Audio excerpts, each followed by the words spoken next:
Good morning, everybody. I'm Gabe DeSanto, president of the Ontario High School Conservative Association, and I'm glad that you're able to join us today. Today, we have our 10th interview, and what a better way to celebrate that 10th interview than with having the MP for Sarnia Lambton joining us today, Marilyn Gladu.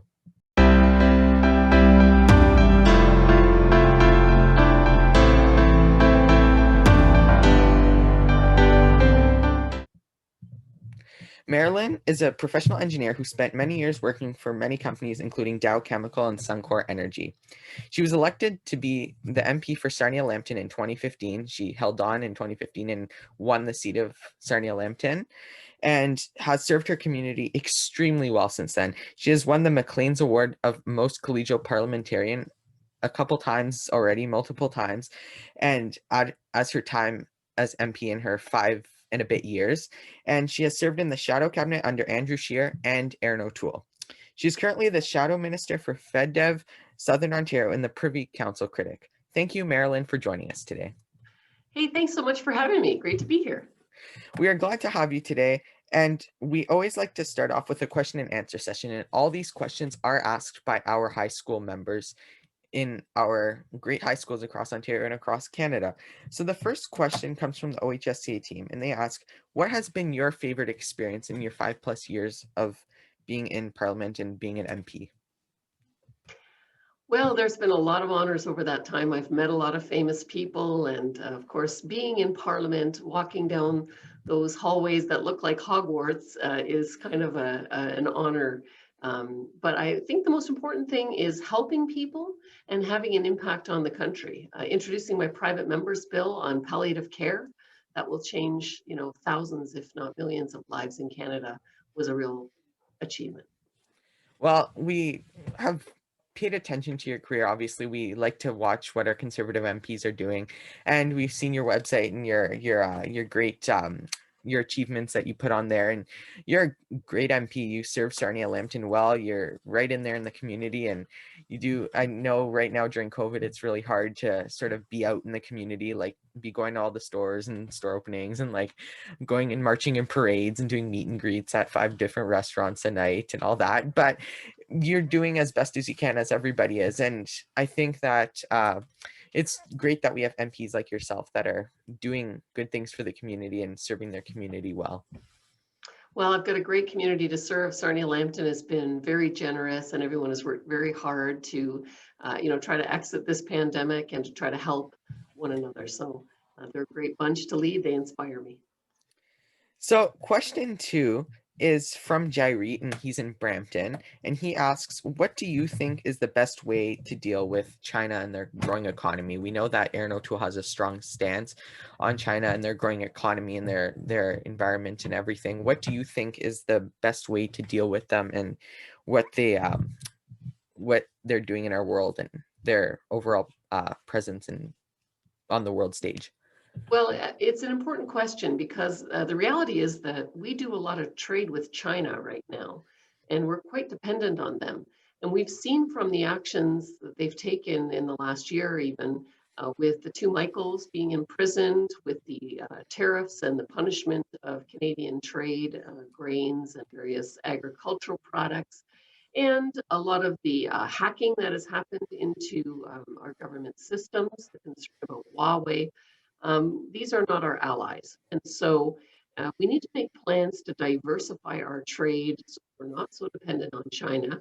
I think there are a lot of like-minded places that we could do business. The CPTPP and CETA trade agreements should expand us. And also, I think free trade with the CANZUK agreement between Canada, Canada, New Zealand, UK, and Australia would allow us to diversify. And when we're less dependent on China, then I think that we can stand with our allies with even more strength. But today we're vulnerable economically. And I think that we have, under the Trudeau Liberals, had a very naive approach to China. We've seen where they tried to negotiate vaccines with China, gave them money, and then, of course, we didn't get any of their vaccines. We sent all our PPE to them at the beginning of the pandemic, leaving ourselves very vulnerable. And so obviously the Liberals have got a wrong and naive approach, and we need to diversify away and take a strong approach. That is among many things that we need to think about. A great thing that we need to sort of look to the future. And Trudeau, I don't know why he's so adamant on working with China, especially after all the horrible things that they're doing, like all the vaccines. They took money from us and just gave up on us, like just didn't give us anything. And now we're Well, and the like, human rights violations. yeah, I mean, the Uyghurs that are mhm. being persecuted, and these are huge human rights violations. It's a genocide, in fact.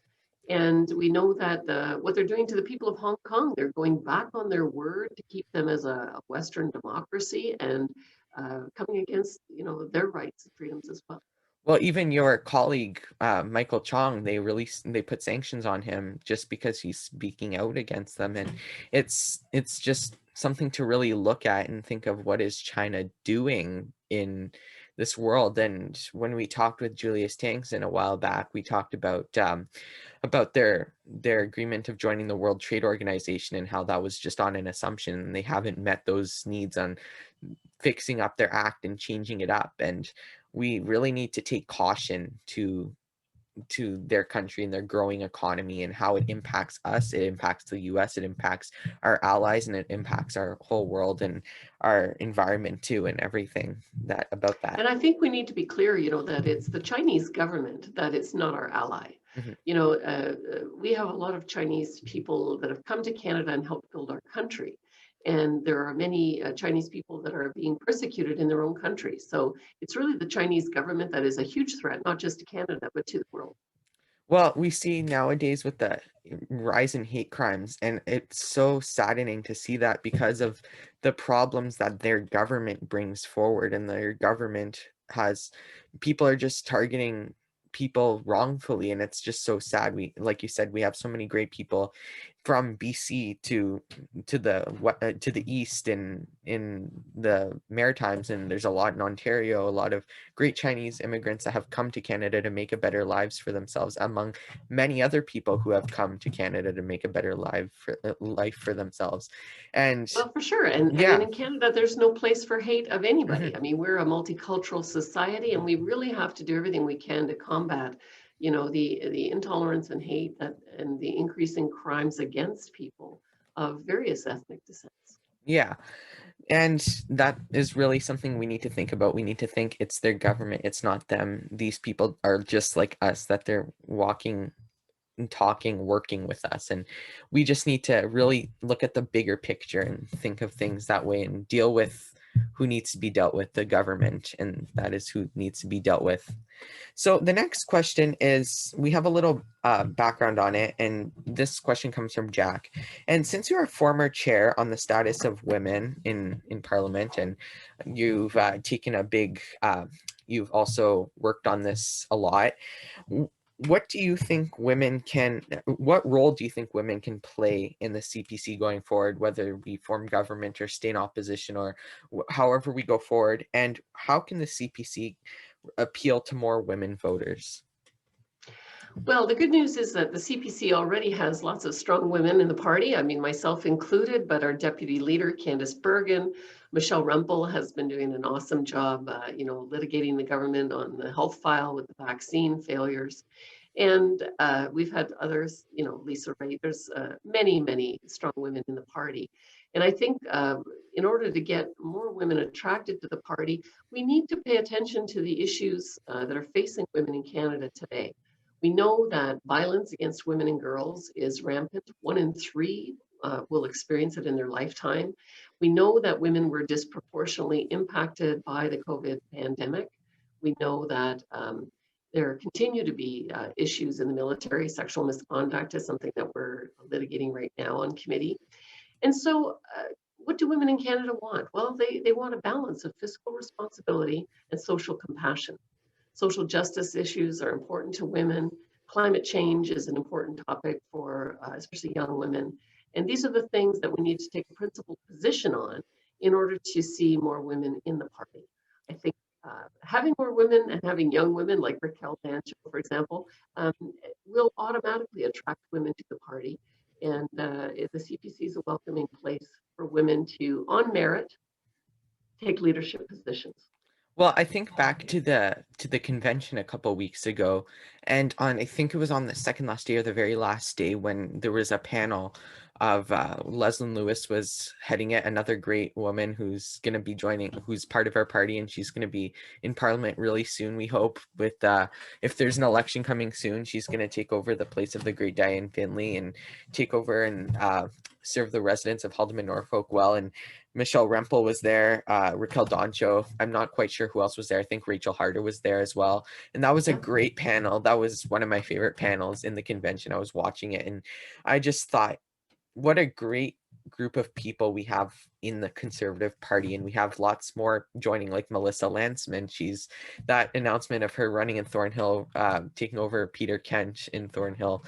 That's another great announcement. We're going to have a strong person like her. She's worked with the party multiple times with Stephen Harper, with the provincial Conservatives, and we just have a bunch of great women and in our party, and they know the issues that they're that other women would like to see in Parliament. And I think as a party, we're really going forward and reaching out to every single person in this country and say, you are a Conservative, you can be a Conservative.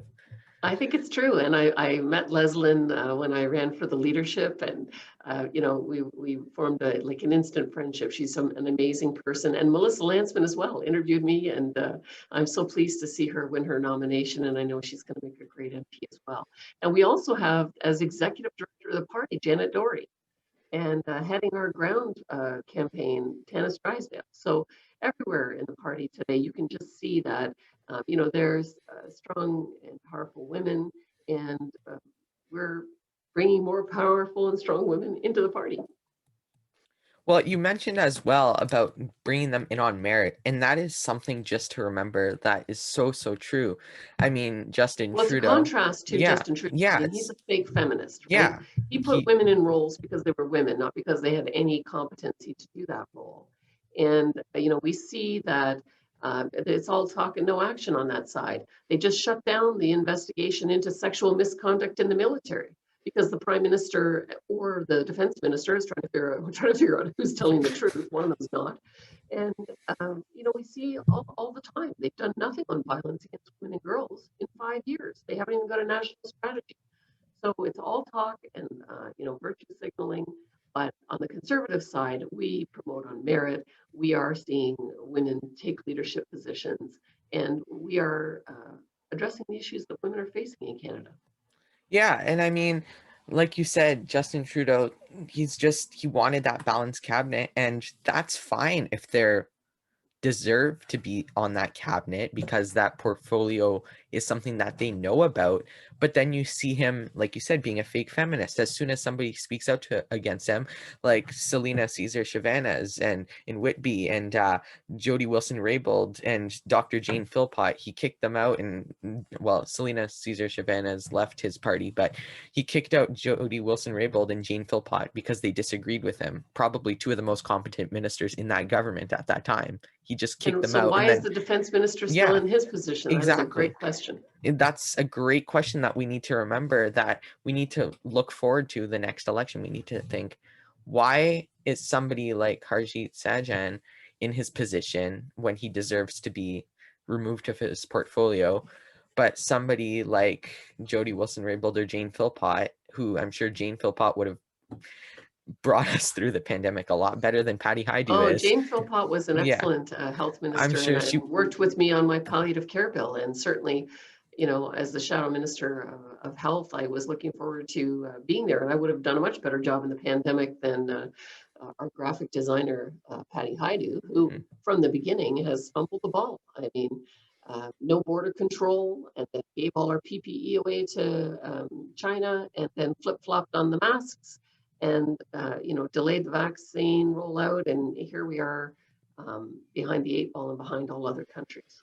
Exactly. And really, Canada needs change, and we need to bring forward so many more people. We need to have women see our party and see that they are conservative, that they can join the party, and that they can vote fair and O'Toole and their MPs like yourself and like Michelle Rempel and like Raquel Doncho and Candice Bergen and the many great new conservative women who want to make a change in our party and in our country and form government with Erin O'Toole and become his next cabinet. So the next question is from the OHSCA team, and it's a very simple but a very deep question for the last one, which is, what do you see for the future of the Conservative Party and for Canada? Well, there's no better time to have the Conservative Party form government. The failed policies of the Liberals are ruining our country. They are eroding our freedoms of speech, freedom of religion. We are seeing a very communistic approach come in place. And really, it's punishing for all law-abiding Canadians. So now is the time for somebody with a vision. Erin O'Toole has got a great vision to secure the country, secure jobs, secure accountability, secure the environment, and in every way put us back on the right path. And I think that that is the biggest driver of why people should be voting Conservative in this election and restoring the greatest country in the world. We made the list again, and we want to preserve Canada to be the best country in the world.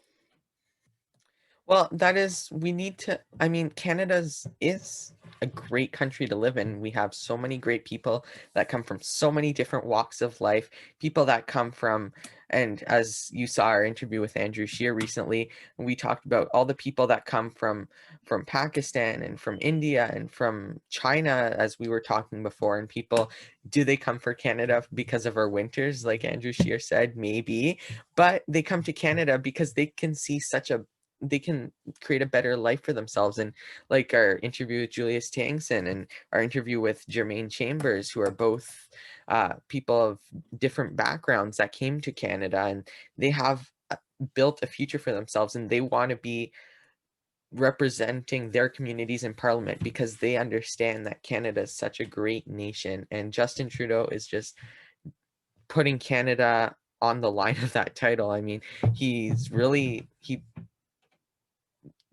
People come does, for the yeah, freedom, right? yeah, And they come for the opportunity. And he's yeah, taking away our freedoms and he's destroying opportunity. He's destroyed the oil and gas business. He's destroying foreign investment. He's destroying the possibility to build projects that are in the national interest.